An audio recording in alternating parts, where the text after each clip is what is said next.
نحمده ونصلي على رسوله الكريم أما بعد فأعوذ بالله من الشيطان الرجيم بسم الله الرحمن الرحيم والذين لا يشهدون الزور وإذا مروا باللغو مروا كراما والذين إذا ذكروا بآيات ربهم لم يخروا عليها صما وعميانا صدق الله العظيم رب اشرح لي صدري ويسر لي امري واحلل عقدة من لساني يفقهوا قولي. حضرات، نن زمونږ درس عمدہ آیات سورہ فرقان 72 او 73 نمبر آیات. دی آیتونو کې الله تبارک وتعالی د مومن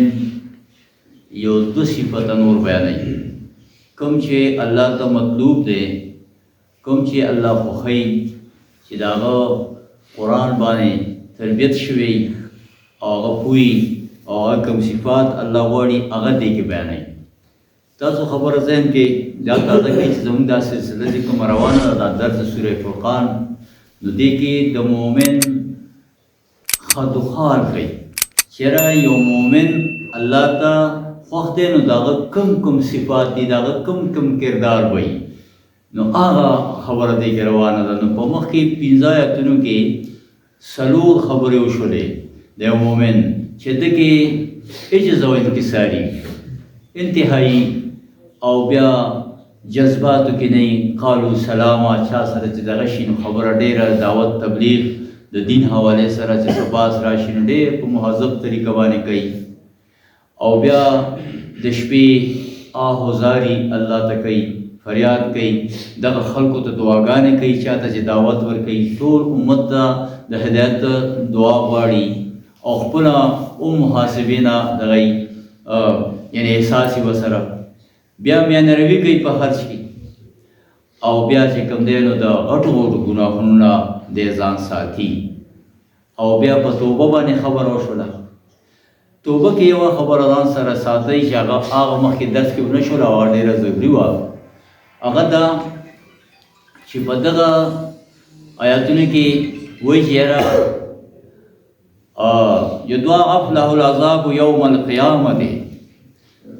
یعنې هغه چې ومن یفعل ذلک یلقا اثاما، یعنې دا چې څوک دا ګناهونه مخکې قتل او زنا او دغه یاد شول شرک نو څوک دا کوي نو دی ته به دا عذاب ملاویږي. خو بیا وایي یضاعف له العذاب یوم القیامة، او دوچن بشي دی ته عذاب په ورځ د قیامت. نو یو عام خبره کېږي چې قرآن کې د قبر عذاب نشته، دا د خلکو سره مغالطه ده. خو دا یو ځای دی چې دا خبره د هغې دلیل ده، ځکه حدیثو کې شته چې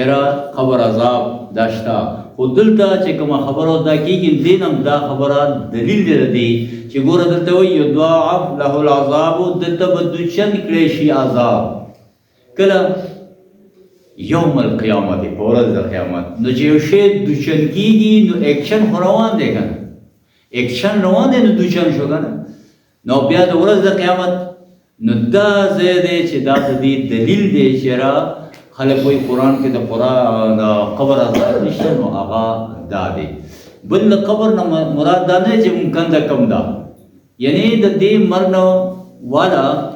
تر قیامته پورې غټ قیامت چې راځي دا ورکوټی قیامت دی چې په هر چا باندې راځي. د دې نه والا تر هغه غټه قیامته پورې دا منځ کې چې کومه وخت دی وقفه ده دې ته عالم برزخ وایي. نو په دې کې لکه عام علما تاسو ویلي چې قبر کېږي او کړکۍ د جنت کولو شي او کړکۍ د دوزخ کولو شي او دا نو دا څه دي د دغه کیفیت دی چې انسان د هغې هغه اثرات محسوسوي. لکه ګوره یو حالت چې راځي که نه په چا باندې د هغې نه مخکې په هغې باندې شیډ راځي وایي څه وایي کمینګ ایونټ څه چې هغه شیډ په خلکو د هغې د راتلونکي حادثاتو دا راځي. څنګه یو ریزلټ دی سړي ته پته یې ما څه کړي او چې ریزلټ وځي نو ده ته پته لري چې زما به څومره نمبر راشي، ولې دا خپل ځان معلوم دی. نو دغسې دې آیات کې دا خبره ثابته ده چې د قبر عذاب دا شته دی. او حدیث کې خوشتا او قرآن دا ځای چې دیږي او دې نه مخکې مونږ چې کوم نن آیاتونه وینو د هغې مفهوم دا دی ترجمه دا ده والذین لا یشهدون الزور د دې مؤمنانو یو صفت دا دی چې دا په جھوٹ باندې په دروغ باندې خپل حاضري نه غواړي یعنی شهود وایي شهادت ده او بعضې خلک دا وایي چې دا ګنې هغه د دروغو ګویي ده خو د دروغو ګویي د شرک کفر نه زیاته ده هغه هم دغسې هغې هم سخته سزا ده او دلته دې مفهوم دا دی چې د ده اهمیت او غیرت دا دی چې دی پوه شي چې دا شی دروغ دی دا فضول دی نو د هغې خوا کې خپله موجودګي هم نه غواړي چې یو شی په جھوټ باندې فالس چې وي او هغه نو دی هلته خپله موجودګي نه غواړي شهود وایي موجودګي ده یعنې چې دی په دې باندې ځان حاضري نه غواړي یو شی بد لګي بس هغه فوراً د هغې نه پاس یوځي اوس دا زور وایي جھوټ ته د دې جھوټ دوه اړخه دي یعنی یو انفرادي سړی کوشش کوي د انفرادي جھوټ نه ځان بچ کوي د جھوټ او د دې دروغو مظهر څه دی د دې اظهار او سنټر څه دي هغه میډیا ده دروغ ډرامې موسیقي دا دروغ دي دا زورونه څه دي کې څه شی وي ګیمونه وغیرہ داسې تاش وغیرہ دا ټول دا زوره څیزونه دي که نه چېرې هغې کې هسې یعنې څه فضول څیزونه دي د دروغ په بیس باندې ولاړ دي او ته دونه توجه سره هغه ډرامې ته او هغه موسیقۍ ته د غوږ هغه د دروغ او فرضي کیسه ده او بیا ټنګ ټکور سره هم ده نو دا یو انفرادي نو ګوره که دې غوږونو دا خوله ده که نه د خوراک دپاره ده نو که دې کې سړی ګنده مرغوځی او خوراک هم ورته د صحت به څنګه وي خرابېږي به او که نه به خرابېږي دا غوږونه دي او دې باندې موږ آواز اورو نو دې باندې ښه څیزونه او خراب هم ورځي څنګه چې خولې ته ښه خراب راځي مضر څیزونه نو دا غوږونو باندې اورېدل کوم ګناه د غلط څیزونو ځکه رحمان بابا وایي که نه چې په هغه غوږو چې د خدای ذکر پې اورئ بیا سما په هغه غوږو د رباب کړي یعنی دلته پې الله اکبر اورئ دلته پې بانګ اورئ او دلته پې بیا سما د رباب هم پې اورئ دا داسې دی که خولې کې ته ډوډۍ هم غورځئ او ګند هم ورته غورځئ نو دا به څنګه خو یو شان زرای دي که نه تعالی الله درکړي دي دا څیزونه دا استعمال لپاره نو غلط استعمال د دې نه دی پکار نو دغسې وایي هغه شونډې چې ته پې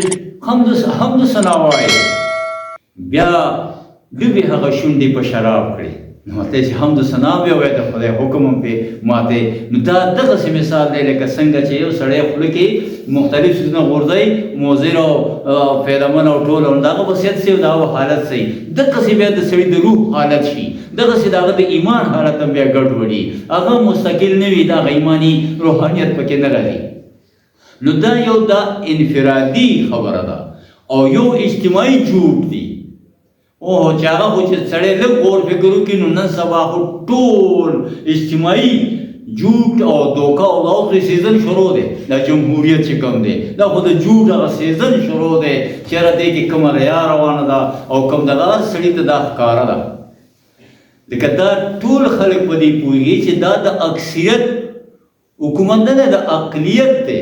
ګوره هر سړی په دې بېګ نور باد چې کوم دي که نه خو دا خبره ضروري چې دلته مونږ دا جھوټ ثابتو او قرآن هم د جھوټ ویلی دی او بیا دا زمونږ اجتماعي په دې کې مونږ نښتې وټوله نو چې دې څیزونو کې مونږ په دې پوه شو نو سړی چې یو ځل پوه شي بیا حساس شي بیا بچکونو کوشش هم کوي او کوشش نو بښنه وغواړي دا نه دواړه فایدې دي پکې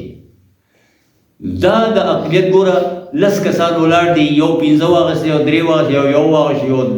2 واخیستل هغه لږ لږ چې واخیستل نو هغه چې راغونکي هغه بل نه زیات دي لکه یو 3 واخیستې یو 2 واخیستې یو 4 واخیستې یو نو داسې حساب خو دا یو پکې یو زیات دی خو چې هغه کم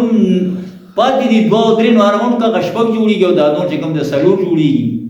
او دې کې حکومت دا چا رالو اقلیت رالو که نه هغه نور چې چا دغه شي داسې لاړل که نه نو دا زوره دا جھوټ دی دا یو دوکه ده چې روانه ده او دا خلکو یعنی دی باندې پوه نه دي چې دا څونه غټ او دا ګوره د خواهشاتو په بنیاد باندې دی که نه د خواهشاتو بنیاد د خواهش چې اعتبار چان هم کې کوم عالم دین نه وکړي دا ګمراهي ده او دا چې دی نو یعنی ګناه ده خو د دې نظام دا جمهوري نظام سیکولر ډیموکراسي دا په خواهشاتو ولاړه ده او که نه ده د دې باره کې ښکاره قرآن پاک وایي ارأیت من اتخذ الهه هواه. سړي ته خیال د خپل طبیعت خواهش نه خدای جوړ کړی دی، یعنی الله موجود، د الله طریقه، د الله حکم، د پیغمبر طریقه ده، او موږ چې دا هوا مو د خلکو خواهشات او دا د دې وخت شرک عظیم دی چې امت مسلمون پکې خطر دی او انسانیت ټول ځان سره لاو کړی دی. ان اطعتموهم انکم لمشرکون. ګوره ښکاره خبر که تاسو اطاعت د دې غیر الله د خلکو اختیار کو نو ګوره تاسو هم شرک او کفر کې. او الحمدلله اوس ډېر علما په دې باندې خبره کوي چې دا شرک کفر دی. خیال راغی دې خبرې ته، دا شرک فی الحاکمیت دی، اختیار واک حکم دا الله دی، حاکم هغه دی او دا ته عوامو له ورکوي، خلکو له ورکوي، هر چا له غیر الله له ورکو، دې ته دا شرک او کفر وایي. دا بندگی دا چې مونږ د غیر الله شروع ده. او دا خبره ګوره علامه اقبال په یو شورا د ابلیس کې خبره کړې ده او غټ شیطان دی وړو شیطانانو ته وایي چې تاسو فکر مه کوئ، دا ټول خلک چې کوم دی نو ما که پوه دی او که ناپوه دی ما د بل چا په بندګۍ کې لګیا کړي دي. وایي چې تاسو په دې پوه چېرې زما دا جمهوري نظام ہے، دا سونه چې کوم دی نو دا مستحکم پروگرام ما شروع کړی دی اور صوفی و ملا پختتر ہوئی غلامی میں عوام. اس میں کیا شک ہے کہ محکم ہے جمہوری نظام، اس سے پختتر ہوئی غلامی میں عوام. وہی دا سونه مخکې خلک غلامۍ په ځای کې سونه چې کوم دی نو یعنی دغه شول. اور یہ ہماری صحیح و پہم کی کرامت ہے کہ آج اوڑو شیطانان تو غٹ شیطان ہوئی چې دا زما د محنت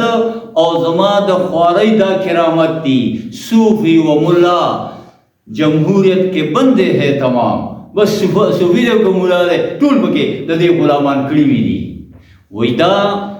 لکه دا چې تاسو ته په انټرنیټ باندې دا ملو شي دا سوره ابلیس شورا چې کومه ده دې کې ډېر لوی سبق دی یو قسم له چې موږ دې باندې ځان کوي د شیطان په جبه کې او دا شورا په حواله سره یعنی موږ ته خبر وړاندې کوي. نو بیا بل یو شیطان په کې وایي چې دا مذهبي خلک چې دي دا وسنګي دا واسنه خطر راشي. نو وای دا ما سره داسې قوت دی ہے دستے تصرف میں میری دستے تصرف میں جہان رنگبو. د ټول د دنیا دا کوم واک دی ګلوب باندې دا ما کابو کړی دی. رنگبو ارس زما دی، کیا زمین کیا محرما کیا آسمان تو بتو. یوازې ځمکه نه تر خلا پورې زما چې دی نو کوشش کړی دی تو بتو ته به ته دا ټول چې کوم دی نو ما په کابو کې دي. ما داسې حساب برابر کړی، داسې نظام مې دغه کړی دی. او کیا امامان سیاست کیا کلیسا کے شیوخ. اور دا ته سیاست امامان دی دا سیاسی دغه دی او دا کلیسا کے شیوخ دا مذہبی لیڈران دی. سب کو دیوانہ بنا سکتی ہے میری ایک ہو. زما یو هو دی چې بس اومې کو یو د ډالر هو دی هو وشو که نه نو څه چلو شو پاکستان کې ارس لاړو الټه شو نه جمهوریتونه دا او سړی لاړو جیل ته او بل لاړو دلته یو هو سره بس ارسو شو. وہی خطر چې کوم دی ہے اگر مجھ کو خطر تو اس امت سے ہے جس کی خاکستر میں ہے اب تک شرار آرزو. زه چې هېرېږم نو د دې مسلمان نه هېرېږم چې د دننه شراره شته دی وایي چې لا حاکم الا الله. دا خبره کوي نو دا یعنی مړ اور کې چې لږه سپرغۍ وي که نه نو هلکه وایي دا مړ دی ورته اور والي خشاک دغه دی نو وایي دا کیدی شي دې نه ماته خطره ده. خال خال اس قوم میں نظر آتے ہیں وہ وہی دی قوم کی لگ لخکاری اشک سہرگاہی سے کرتے ہیں جو ظالم وضو. شاغد شپے پاسی اور سترگی یعنی اوخ کی بیگی اور مخ پا اوخ کو بانی ویزی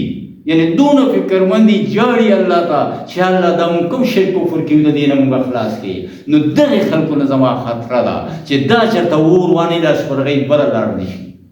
نو دا لکه دی وقت غټ زور چې کوم دی جوړ چې کوم دی نو هغه دا دی او تاسو تاسو ښکاري څونه ریا شرک او کفر دی او کنه دی او دې ریا ضرورت دی چې ته وایې چې زه داسې یم ته به خپله بډایي بیانوې نو هر څنګه چې خو تا سره دولت او هم ښې او که تا سره څه مشهورتیا وه خدای که چې ماینس کې دی وه څنګه چې سړی ځان مشهوري خو چې څه دی وکړ خو چې مشهور شوې که په ډمتوب کې مشهور شي ټیک ده که په کرکټ کې مشهور شي ټیک ده او که په تقوا په دغه کې مشهور خو دلته مشهور سړی پکار دی عوامو کې دا اثري نو ګوره ریا دا او وایي چې من صلی یرایی فقط اشرک چې موږ دې د ریا لپاره کو چې خلکو ته خیبه نو شرک دې وکړو نو ګوره دا اوس په دې وخت کې دا زور چې کوم دی نه په موږ او تاسې باندې غالب دی نو ځکه دا علامه اقبال وایي که نه چېرې د دې د وجې نه که دې باندې تاسو سوچ وکئ نو وایي مخلوق خدا اقوام میں بڑھتی ہے اس سے جمعیت انسان کی جڑ کٹتی ہے اس سے یعنی